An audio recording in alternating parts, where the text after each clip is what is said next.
monggo Bu. Saking anu Tilek RT 24 Mbah Sastro.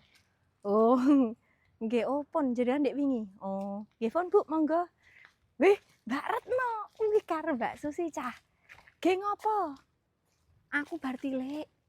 Ala Bu Sastro. Mabur rumah sakit neh. Oh iya, ki mumpung ketemu Mbak Susi cah. Jan payungku tak deleng endi ya. Sik, Mbak Susi, pesenanmu. Ora enek plastike, ramah lingkungan. Jibab rego larang ora enek plastike, sapa sing muni ndek iki. Kowe to.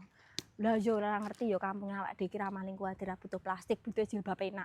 Yo ora enek plastik ora penak dienggo padha wae to.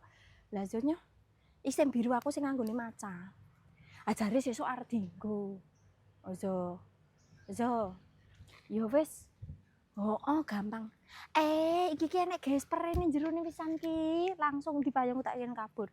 Nah, iki lho. Lek nganggo aja kualik niki.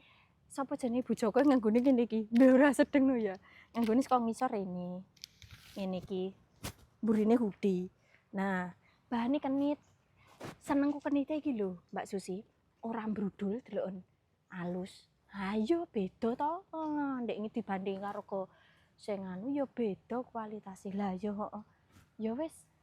Heeh, Mbak. Arep nganu Bu Bambang ngandani ndek mau kumpule duit entuk pira ngono ki ndak tak laporane sik. Liwat HP ki sok ora bales suwi tenan. Yo, ya wis. Mbak Retno sik, Bu, monggo. Iya, nggih monggo.